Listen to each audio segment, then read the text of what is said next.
الحمد لله رب العالمين والعاقبة للمتقين ولا عدوان إلا على الظالمين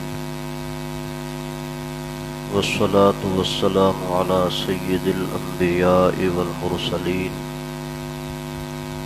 وعلى آله الطاهرين وأصحابه الطيبين وعلى من تبعهم بإحسان إلى يوم الدين أما بعد. اللهم صل على محمد وعلى آل محمد كما صليت على إبراهيم وعلى آل إبراهيم إنك حميد مجيد. اللهم بارك على محمد وعلى آل محمد كما باركت على إبراهيم وعلى آل إبراهيم إنك حميد مجيد. میرے انتہائی واجب الاحترام بزرگوں اور بھائیوں،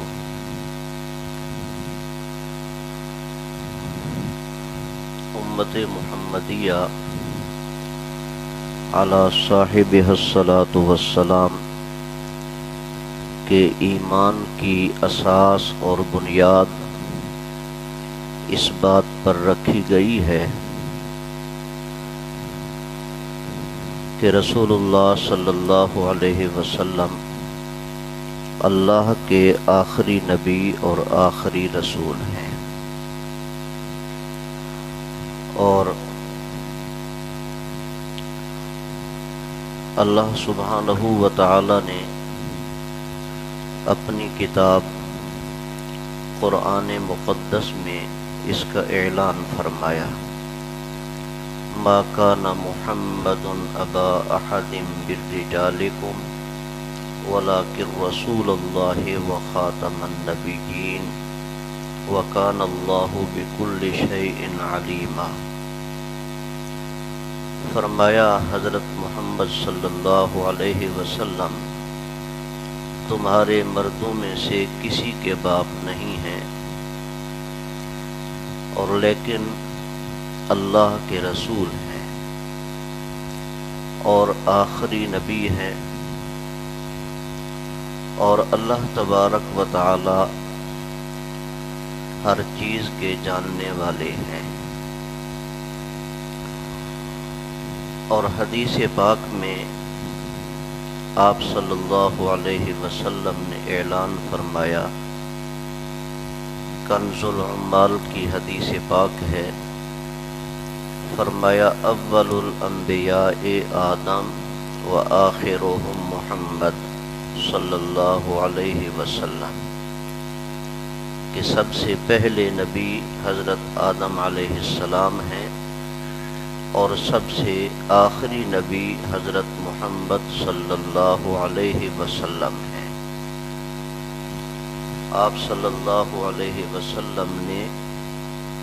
اپنی ختم نبوت کا اعلان کرتے ہوئے اپنے نام کی بھی تصریح فرما دی اور اپنا نام مبارک بھی ذکر فرمایا، جیسا کہ قرآن پاک میں اللہ سبحانہ و تعالی نے آپ صلی اللہ علیہ وسلم کی ختم نبوت کا اعلان کرتے ہوئے آپ کے نام مبارک کی تصریح فرمائی، ایسے ہی آپ صلی اللہ علیہ وسلم نے بھی تصریح فرما دی. اور ایک حدیث پاک میں آپ نے فرمایا، ان النبوۃ والرسالۃ قد انقطعت فلا رسول بعدی ولا نبی. فرمایا نبوت اور رسالت کا سلسلہ ختم ہو گیا ہے، اب میرے بعد قیامت تک نہ کوئی نیا نبی آئے گا اور نہ کوئی رسول آئے گا. تو آپ صلی اللہ علیہ وسلم کی ختم نبوت کے بعد اگر کوئی نبوت کا جھوٹا دعوے دار ہوگا تو وہ دجال اور کذاب ہوگا. اس بات کو بھی رسول اللہ صلی اللہ علیہ وسلم نے بیان فرما دیا۔ فرمایا انہو سیکون فی امتی کذابون ثلاثون کلہم یزعم انہو نبی وانا خاتم النبیین لا نبی بعدی۔ فرمایا ان قریب میری امت میں دجال اور کذاب پیدا ہوں گے، ان کی علامت اور نشانی یہ ہوگی کہ وہ جھوٹا نبوت کا دعویٰ کریں گے۔ فرمایا انا خاتم النبیین لا نبی بعدی، میں آخری نبی ہوں، میرے بعد کوئی نبی نہیں۔ تو یہ آپ صلی اللہ علیہ وسلم کی پیشین گوئی بھی ہے اور آپ کا فتویٰ بھی ہے۔ پیشین گوئی یہ ہے کہ میری ختم نبوت کے بعد اگر کوئی جھوٹا دعویٰ کرے تو وہ دجال اور کذاب ہوگا، اور فتویٰ دے دیا کہ ایسے شخص کو کبھی نبی نہ سمجھنا، بلکہ جہاں کہیں بھی کوئی جھوٹا دعویٰ نبوت کا کرے تو فوراً یہ سمجھ لینا کہ یہ دجال ہے اور کذاب ہے۔ دجال کا معنی بہت بڑا فراڈیہ اور کذاب کا معنی بہت بڑا جھوٹا، اور یہ حقیقی بات ہے اور صحیح بات ہے کہ نبوت کے مقابلے میں، بالخصوص ختم نبوت کے مقابلے میں، جھوٹا دعویٰ نبوت کا کرنا یہ اتنا بڑا جھوٹ ہے، اتنا بڑا جھوٹ ہے کہ زمین و آسمان بھی اس کو برداشت نہیں کر سکتے۔ تو یہ آپ صلی اللہ علیہ وسلم نے فتویٰ دیا، اس لیے اس فتویٰ کی روح سے سب سے پہلے آپ صلی اللہ علیہ وسلم نے بھی اپنی مبارک زندگی کے آخر میں عمل کرایا کہ اسود انسی نے یمن میں جھوٹا دعویٰ نبوت کا کیا، تو آپ صلی اللہ علیہ وسلم نے مسلمانوں کو فرمایا کہ اس شخص کو صفحہ ہستی سے مٹا دو، چنانچہ اس کو صفحہ ہستی سے مٹا دیا گیا۔ اور آپ صلی اللہ علیہ وسلم کے وصال مبارک کے بعد مسیلمۃ الکذاب نے یمامہ میں نبوت کا جھوٹا دعویٰ کیا، تو خلیفۃ رسول اللہ صلی اللہ علیہ وسلم سیدنا حضرت ابو بکر صدیق رضی اللہ تعالی عنہ نے ہزاروں صحابہ کرام رضی اللہ عنہم اجمعین کی جماعت اور فوج کو بھیج کر اس کو جہنم رسید کرایا۔ اسی طرح جس نے بھی جھوٹا دعویٰ نبوت کا کیا تو امت مسلمہ نے آپ صلی اللہ علیہ وسلم کے اس فتویٰ کی روح سے اسے صفحہ ہستی سے مٹایا ہے۔ بدقسمتی بر صغیر پاک و ہند میں جس وقت انگریز خبیث اور لعین نے اپنے پنجے مضبوط کیے اور یہاں اس نے حکومت کی، تو مسلمانوں نے اس کی حکومت کو نہ چلنے دیا، اور ہمارے اکابر نے بہت بڑی قربانی دی، اس فتنے کو سمجھا اور انگریز کا مقابلہ کیا۔ 1857 کی جنگ آزادی ہوئی اور پھر مسلسل انگریز کے خلاف جہاد رہا، تا وقتے کہ ہمارے اکابرین بزرگان دین نے اور مسلمانوں نے قربانیاں دے کر انگریز کو متحدہ ہندوستان سے، بر صغیر سے نکالا، اور جس وقت وہ چلا گیا تو اس نے سوچا کہ یہاں میری حکومت کیوں نہ چل سکی اور میری تجارت یہاں کیوں فیل ہو گئی، تو ایک ٹیم اس نے بھیجی کہ جاؤ سروے کر کے آؤ کہ مسلمانوں نے ہمارے قدم یہاں کیوں نہیں ٹکنے دیے۔ تو ٹیم نے سروے کرنے کے بعد اسے رپورٹ دی کہ یہاں مسلمانوں میں جذبہ جہاد ہے، اور جب تک جذبہ جہاد رہے گا اس وقت تک تمہاری نہ تو حکومت چل سکتی ہے اور نہ ہی تمہاری تجارت چل سکتی ہے۔ پھر سوچا کہ وہ جذبہ جہاد کس طریقے سے مسلمانوں کے دلوں سے نکالا جا سکتا ہے، تو بڑی سوچ و بچار کے بعد اسے کہا گیا کہ کسی شخص کو کھڑا کر کے جھوٹا دعویٰ نبوت کا کراؤ اور وہ اپنی نبوت کی سند پیش کر کے جہاد کو ختم کرے۔ تو اس کے لیے پھر تفتیش کی گئی کہ کون شخص مناسب ہو سکتا ہے، تو مرزا قادیانی ملعون اس وقت سیالکوٹ کی کچہری میں ادنا سا ملازم تھا۔ اس سے ملاقات کی گئی، اس نے حامی بھر لی، تو پھر یہ ملازمت چھوڑ کے اپنے گھر چلا گیا، اور انگریز کی طرف سے اس کو وظیفہ ملنا شروع ہوا۔ اس ملعون اور خبیث نے کتابوں کا مطالعہ کر کر کے اور وظائف کر کر کے آہستہ آہستہ اس نے دعوے شروع کیے۔ پہلے مبلغ اسلام ہونے کا دعویٰ کیا، مجدد اسلام ہونے کا دعویٰ کیا، اور جیسے اس کے یہ دعوے سامنے آئے اور اس نے کتاب بھی لکھی، تو ہمارے لدھیانہ کے علماء حضرات حضرت مولانا عبداللہ لدھیانوی صاحب رحمۃ اللہ علیہ، حضرت مولانا محمد لدھیانوی صاحب رحمۃ اللہ علیہ، حضرت مولانا محمد اسماعیل لدھیانوی رحمۃ اللہ علیہ، اسی طرح دیگر حضرات نے اس کے کفر کا فتویٰ دیا، اور پھر آہستہ آہستہ دارالعلوم دیوبند تک اس کے وہ دعوے پہنچے۔ تو دارالعلوم دیوبند کے بڑے حضرات نے حضرت مولانا رشید احمد صاحب گنگوہی رحمۃ اللہ علیہ، حضرت شیخ الہند مولانا محمود حسن رحمۃ اللہ علیہ، اسی طرح حضرت مولانا محمد سہول صاحب رحمۃ اللہ علیہ، حضرت مولانا مفتی عزیز الرحمن صاحب رحمۃ اللہ علیہ، حضرت علامہ انور شاہ کشمیری رحمۃ اللہ علیہ، سب حضرات نے اس کے کفر کے فتوے دیے، اور پھر یہ فتوے باہر کی دنیا میں چلے گئے۔ مکۃ المکرمہ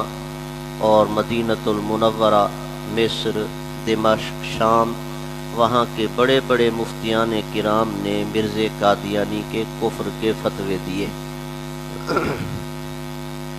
اور ہمارے بزرگان دین نے بھی اپنی بصیرت کی بنیاد پر مرزا قادیانی کے فتنے کو سمجھا۔ حضرت شاہ ولی اللہ محدث دہلوی رحمۃ اللہ علیہ اپنی کتابوں میں لکھتے ہیں کہ فتنہ جس وقت اٹھتا ہے تو پتہ نہیں چلتا کہ یہ فتنہ کیسا ہے، تو ایسے حالات میں اولیاء اللہ کے دلوں کو دیکھو، اور اولیاء اللہ کو دیکھو کہ ان کے دل کس طرف متوجہ ہیں، اور اولیاء اللہ کے ساتھ ہو جاؤ۔ جب ساتھ ہو جاؤ گے تو فتنوں سے بچ جاؤ گے، اور اولیاء اللہ کی صحبت سے دور رہو گے تو پھر ان فتنوں کا شکار ہو جاؤ گے۔ حضرت حاجی امداد اللہ مہاجر مکی رحمۃ اللہ علیہ اور حضرت مولانا عبد الرحیم صاحب سہارنپوری رحمۃ اللہ علیہ، حضرت شاہ عبد القادر صاحب رائے پوری رحمۃ اللہ علیہ، بہت سارے اکابرین اور بزرگان دین نے اس فتنے کے متعلق امت مسلمہ کو سمجھایا، اور حضرات علماء کرام کو تیار فرمایا کہ تم اس فتنے کا مقابلہ کرو۔ تو حضرات علماء کرام نے الحمدللہ اس وقت سے لے کر آج تک تسلسل کے ساتھ یہ ایک محنت جاری و ساری رکھی ہوئی ہے۔ پاکستان بننے کے بعد پاکستان کا سب سے پہلا وزیر خارجہ ظفر اللہ قادیانی ملعون کو بنایا گیا، اور پاکستان بننے کے بعد مرزائیوں نے یہ خواب دیکھے کہ وہاں ہماری حکومت ہوگی۔ میں آپ حضرات سے یہ بھی عرض کروں کہ جتنے بھی حضور صلی اللہ علیہ وسلم کی ختم نبوت کے مقابلے میں جھوٹے مدعیان نبوت پیدا ہوئے ہیں، ان کا ایک اہم مقصد سیاسی مقصد ہوتا تھا، لیکن فتنہ قادیانیت اتنا خطرناک اور سنگین فتنہ ہے کہ یہ فتنہ اعتقادی حیثیت سے بھی اور سیاسی حیثیت سے بھی امت مسلمہ کے لیے سنگین فتنہ ہے۔ اعتقادی حیثیت سے اس طرح، یہ چونکہ دین کی باتیں ہوتی ہیں، اردو تعلیم حاصل کر لینا، انگریزی تعلیم حاصل کر لینا، ڈگریاں حاصل کر لینا ایک علیحدہ بات ہے، اس کی نفی نہیں ہے، لیکن یہ ضروری نہیں کہ ان کو قرآن و حدیث کے احکام بھی آ جائیں اور اتنے باریک اور نازک مسائل بھی ان کو آ جائیں، یہ ضروری نہیں ہے۔ اللہ تعالیٰ نے یہ خدمات حضرات علماء کرام سے لی ہیں، اور مستقل طور پر اللہ تعالیٰ نے علماء کرام کو اس کام کے لیے پیدا فرمایا ہے۔ تو بزرگان دین اور علماء کرام کے بغیر امت مسلمہ کبھی راہ راست پہ نہیں رہ سکتی۔ ان دونوں کے ساتھ رہنا ہوگا اور ان کی صحبت میں بیٹھنا ہوگا، تب ایمان محفوظ رہے گا اور ان فتنوں سے بچا جا سکے گا۔ تو قادیانیت کا فتنہ اتنا خطرناک اور سنگین فتنہ ہے، ایک تو اس کی اعتقادی حیثیت ہے، اعتقادی حیثیت سے حضور صلی اللہ علیہ وسلم کی ختم نبوت کے مقابلے میں ان بدبختوں نے ایک نئی نبوت ایجاد کی، اور مذہب اسلام کے مقابلے میں ان بدبختوں نے ایک نیا دین ایجاد کیا، اور مسلمانوں کے لیے ان کے ایمان کا اور تمام تر توجہات کا مرکز اور بیت اللہ شریف کا حج ادا کرنے کے لیے سارے مسلمان وہاں جاتے ہیں، مکۃ المکرمہ۔ تو مکۃ المکرمہ کے مقابلے میں ان بدبختوں نے قادیان جانے کو اور قادیان کو مکۃ المسیح قرار دیا ہے۔ یہ باقاعدہ ان کے لٹریچر میں، کتابوں میں چیزیں موجود ہیں، اور مدینہ منورہ کے مقابلے میں قادیان کو انہوں نے مدینۃ المسیح کہا، اور رسول اللہ صلی اللہ علیہ وسلم کی ازواج مطہرات، ان کے مقابلے میں مرز ملعون کی بیویوں کو انہوں نے ام المؤمنین کہا، اور اسلامی خلافت جو خلفائے راشدین کی خلافت تمام مسلمان جانتے ہیں، خلافت راشدہ کے مقابلے میں ان بدبختوں نے قادیانی خلافت کو ایجاد کیا ہے، اور اسلامی شاعر کو مٹا کر انہوں نے اپنے شاعر ایجاد کیے ہیں۔ تو اس طرح کا یہ اعتقادی حیثیت سے بہت بڑا فتنہ ہے۔ عقیدے کی حفاظت کرنا، عقیدے کو سمجھنا اور عقیدے پر قائم رہنا، یہ امت مسلمہ کا فریضہ ہے۔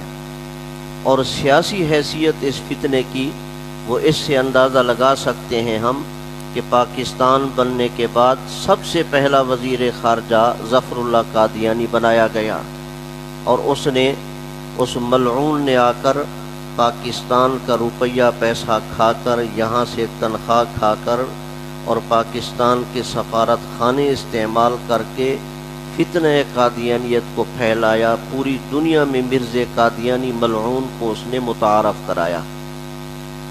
تو امت مسلمہ نے، بالخصوص ہمارے اکابر حضرات نے 1949 میں پھر مجلس تحفظ ختم نبوت کے نام سے ایک جماعت بنائی۔ امیر شریعت سید عطاء اللہ شاہ صاحب بخاری رحمۃ اللہ علیہ اور ہمارے سارے حضرات فکر مند ہوئے، حضرت مفتی محمود صاحب رحمۃ اللہ علیہ، اور ہماری خانقاہ دین پور شریف۔ الحمدللہ یہ سرگودا شہر ہو اور سرگودا کے مضافات اور قرب و جوار کے علاقے میں، بس یہ ان دو بزرگوں کا حلقہ ہے، جیسے حضرت فرما رہے تھے، خواجہ خواجگان حضرت مولانا خواجہ خان محمد صاحب رحمۃ اللہ علیہ اور خانقاہ عالیہ قادریہ راشدیہ دین پور شریف، اور تیسرے نمبر پر حضرت مولانا شاہ عبد القادر صاحب رائے پوری رحمۃ اللہ علیہ۔ یہ ان تین خانقاہوں کا ان علاقوں پہ بہت بڑا احسان ہے۔ وقتاً فوقتاً یہ حضرات تشریف لا کر مسلمانوں کو وقت دیتے رہے، اور خود اسی شہر میں حضرت رائے پوری رحمۃ اللہ علیہ کا کئی دن قیام رہتا، حضرت خواجہ خان محمد صاحب رحمۃ اللہ علیہ کا کئی دن قیام رہتا، اور خانقاہ دین پور شریف کے حضرت مولانا میاں عبد الہادی صاحب رحمۃ اللہ علیہ کا کئی دن یہاں قیام رہتا۔ تو یہ ان بزرگان دین کے احسانات ہیں، اور اللہ کی طرف سے ان حضرات کو ہمارے لیے نعمت غیر مترقبہ کے طور پر ہمیں عطا فرما دیے کہ ان کی صحبت میں رہ کر اور ان کے ساتھ تعلق قائم کر کے اللہ نے ہمیں ایسے فتنوں سے محفوظ کر رکھا ہے۔ تو بہرحال یہ سب حضرات، حضرت رائے پوری رحمۃ اللہ علیہ، حضرت خواجہ خان محمد صاحب رحمۃ اللہ علیہ، اور ان کے شیخ حضرت مولانا محمد عبداللہ صاحب رحمۃ اللہ علیہ، اور خانقاہ دین پور شریف کے حضرت مولانا میاں عبد الہادی صاحب رحمۃ اللہ علیہ، یہ سب حضرات نے کوشش فرمائی کہ ایک مذہبی جماعت ہو، وہ سیاسی جماعت نہ ہو، سیاست سے ہٹ کر مذہبی جماعت ہو جو صرف اور صرف حضور صلی اللہ علیہ وسلم کی ختم نبوت کا تحفظ کرے۔ تو اس کے لیے امیر شریعت سید عطاء اللہ شاہ صاحب بخاری رحمۃ اللہ علیہ، انہوں نے پھر مجلس تحفظ ختم نبوت کی بنیاد رکھی 1949 میں۔ یہ باقاعدہ تاریخ میں کتابوں میں موجود ہے۔ تو مجلس تحفظ ختم نبوت کی بنیاد رکھی گئی۔ علامہ انور شاہ کشمیری رحمۃ اللہ علیہ نے سب سے پہلے امیر شریعت سید عطاء اللہ شاہ صاحب بخاری رحمۃ اللہ علیہ کے دست مبارک پر بیعت فرمائی۔ کتنی بڑی بات ہے کہ استاد اپنے شاگرد کے ہاتھ پر بیعت کر رہے ہیں۔ یہ حضور صلی اللہ علیہ وسلم کی ختم نبوت کا اتنا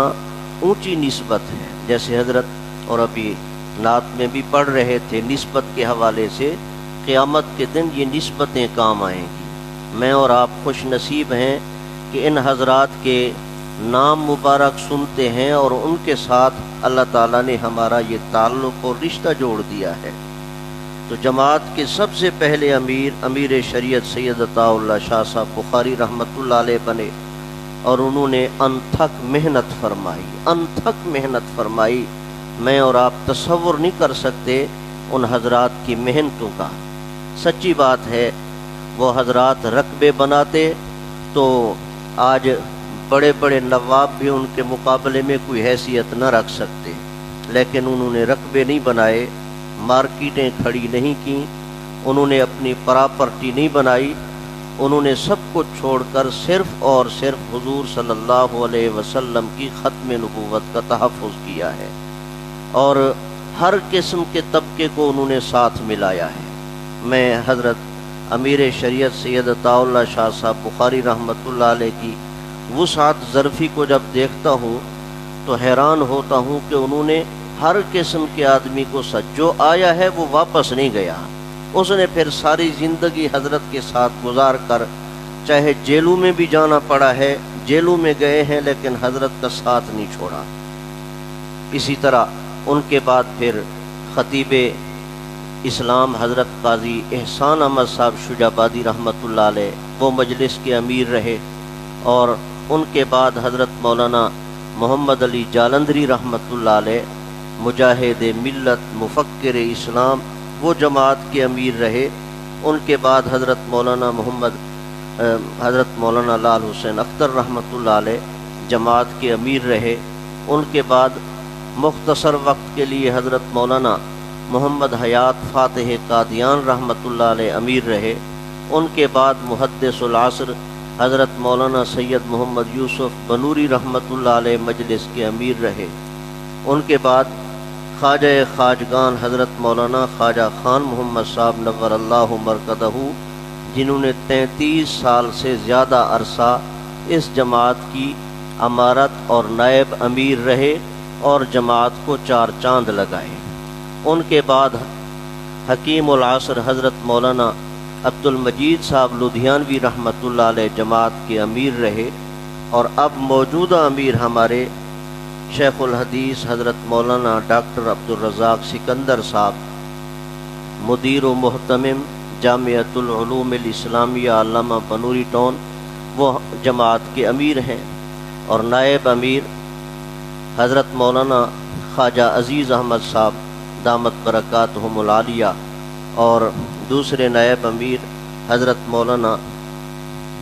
حافظ ناصر الدین خاقوانی صاحب دامت برکاتہم العالیہ ہیں۔ اس سے میں اور آپ اندازہ لگا سکتے ہیں، یہ تو ایک اسباب کے درجے میں جماعت کے امیر رہے، لیکن سرپرستی کرنے والے کتنے بزرگان دین تھے میں اور آپ سوچ بھی نہیں سکتے۔ تو یہ میں نے اس لیے عرض کیا ہے کہ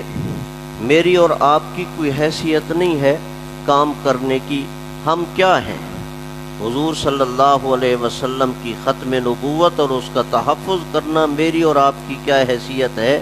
یہ تو خدا تعالیٰ کا فضل و کرم ہے کہ ہمیں اس نسبت سے ہمیں جوڑ دیا ہے۔ میرے عرض کرنے کا مقصد یہ ہے کہ ہم ان اکابرین کا نام لے کر ان حضرات کے ساتھ جڑ کر ادنا سے خادم ہو کر اس کام میں جڑے رہیں۔ میں بھی ایک بہت عرصہ وہاں درس و تدریس پڑھنے پڑھانے کا سلسلہ رہا، تو میرے شیخ حضرت مولانا میاں مسعود احمد صاحب دامت برکاتہم العالیہ یہاں تشریف لاتے رہتے ہیں، اللہ تعالی حضرت کو صحت عطا فرمائے۔ انہوں نے مجھے حکم فرمایا کہ اب پڑھانا چھوڑ دو۔ میں کوئی خطیب اور مقرر نہیں ہوں، الحمدللہ بہت اچھا بیان میرے برادر مکرم فاضل نوجوان حضرت مولانا محمد خالد عابد صاحب دامت برکاتہم ہیں، بہت اچھا بیان فرماتے ہیں، دل خوش ہوتا ہے۔ میں تو صرف ان اکابرین کے حکم پر جماعت کا ادنا سا خادم ہونے کی حیثیت سے میں ان کا کفش بردار ہوں اور ان کی جوتیاں سیدھی کرنے والا ہوں۔ تو حضرت نے حکم فرمایا کہ اب پڑھانا چھوڑ دو، اب جماعت ختم نبوت میں جاؤ اور ادنا سا خادم ہو کر وہاں ساتھ لگے رہنا، بس ہم کیا ہیں اور یہ کام کیا ہے، لیکن ساتھ مل کے رہنا اور ان اکابرین کی خدمت کرتے رہنا۔ ہو سکتا ہے اس امید پر ان بزرگوں کے ساتھ رہنا کہ کل حضور صلی اللہ علیہ وسلم کی شفاعت نصیب ہو جائے۔ بہاولپور کا مقدمہ سارے حضرات جانتے ہیں، سنتے بھی رہتے ہیں، اکابرین عالمی مجلس تحفظ ختم نبوت سے۔ اس کا سبب کیا بنا؟ ایک مسلمان بچی غلام عائشہ اس کا نام تھا، اس کا نکاح ایک نوجوان سے ہوا۔ وہ نوجوان پہلے تو ٹھیک تھا، بعد میں اس کا اٹھنا بیٹھنا مرزائیوں کے ساتھ ہو گیا۔ یہ ایسا خطرناک فتنہ ہے، ہمارے نوجوان یہ سوچتے ہیں کہ اٹھنے بیٹھنے میں کیا حرج ہے، خصوصاً یونیورسٹیوں کالجوں اسکولوں کے جو طالب علم ہوتے ہیں وہ دوستی کے نشے میں اس فتنے کو نہیں سمجھتے۔ وہ کہتے ہیں کہ میرا ایک قادیانی دوست ہے، ایک احمدی دوست ہے، ایک فلاں دوست ہے۔ دوست نہیں، دوستی کے لیے صرف اور صرف مومن ہے اور متقی ہے، صاحب تقوی لوگوں کی دوستی کام کی ہوتی ہے، باقی سب خطرناک ہے۔ تو اس کا اٹھنا بیٹھنا قادیانیوں کے ساتھ ہو گیا۔ کچھ دنوں کے بعد وہ قادیانی بن گیا۔ اب اس نے تقاضا کیا کہ میرا نکاح کیا جائے، شادی کی جائے، رخصتی ہو۔ تو لڑکی کے والد صاحب تھے حضرت مولانا الہی بخش صاحب رحمۃ اللہ علیہ،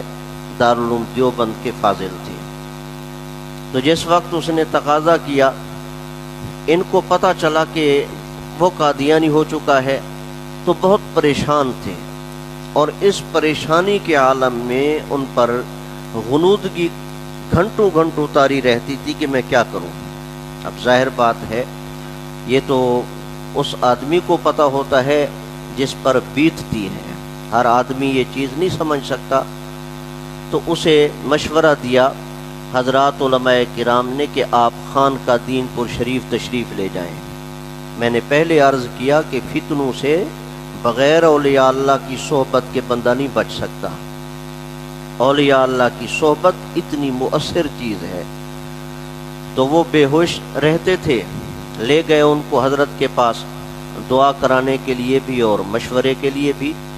حضرت کو جس وقت بتایا، اس وقت بانی دین پور شریف حضرت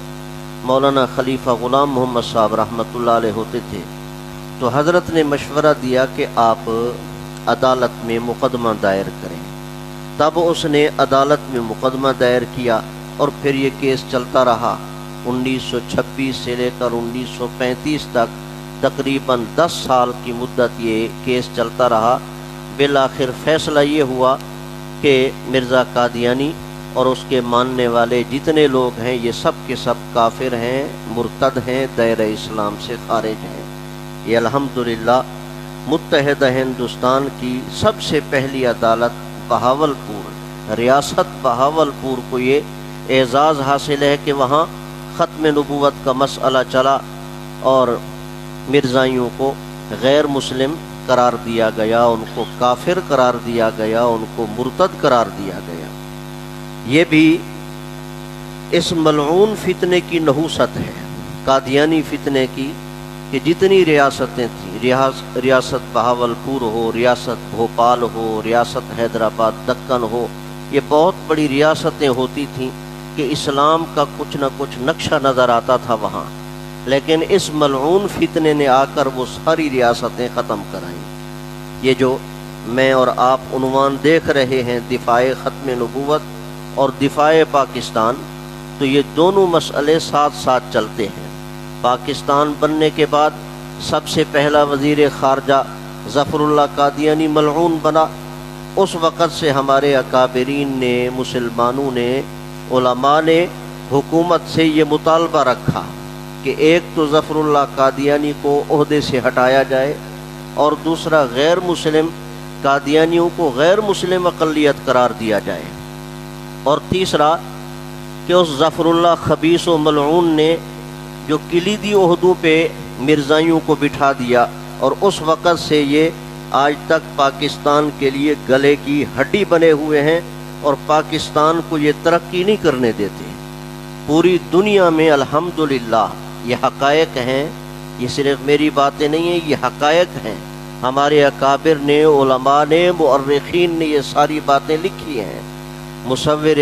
پاکستان شاعر مشرق علامہ اقبال مرحوم نے اور دیگر حضرات نے یہ لکھا ہے، حضرت مولانا ابو الحسن علی ندوی رحمۃ اللہ علیہ اور باقی حضرات نے یہ لکھا ہے کہ پاکستان پوری دنیا میں ایک اسلام کی چھتری نظر آتا ہے، اسلام کی چھتری نظر آتا ہے، اور پوری دنیا میں جتنے اسلامی ممالک ہیں ان کو پاکستان سے محبت ہے،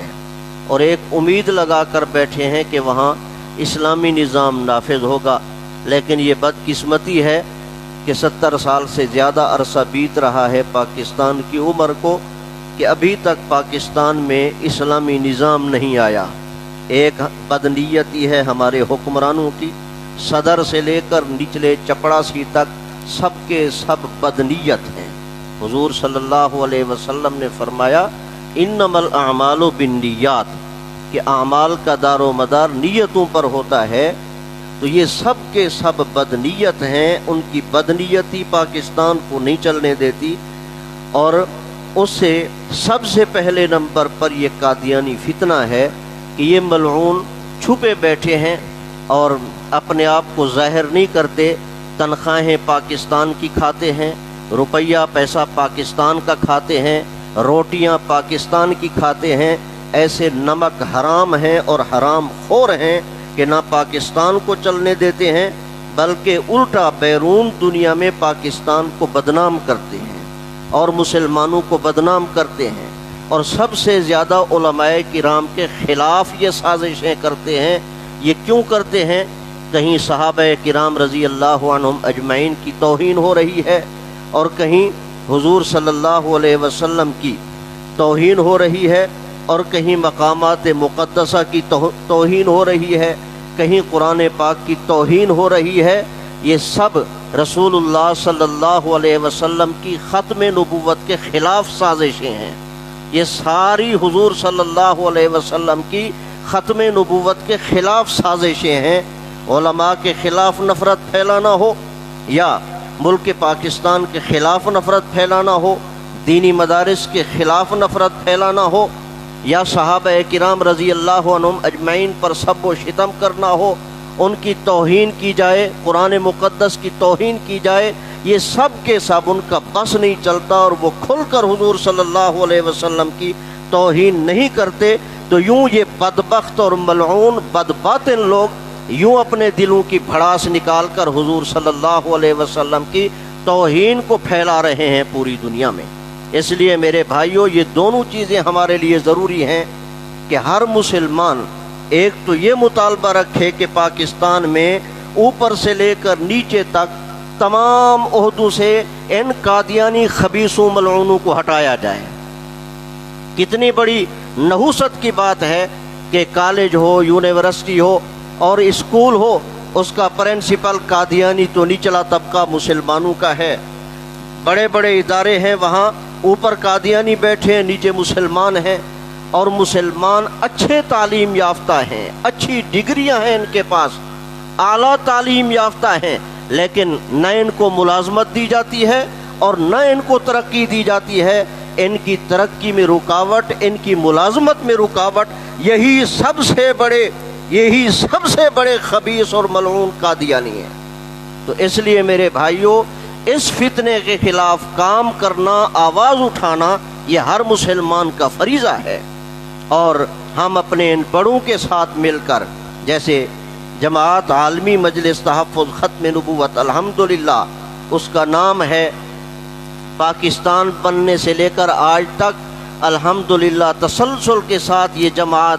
آرام سے، اطمینان سے اپنا کام کر رہی ہے، اور پوری دنیا میں اس جماعت کا کام پھیلا ہوا ہے۔ میں اور آپ اس جماعت کے ادنا سے کارکن بن کر، اور اپنے ان بزرگوں کے اشارے پر، اپنے ان بزرگوں کے مشورے پر، ان کے حکم پر اپنی جان کی بازی لگا دیں، اور ختم نبوت کی خدمت اور تحفظ کرتے ہوئے ہم اس دنیا سے چلے جائیں۔ بس میں اسی پر اپنی بات ختم کرتا ہوں۔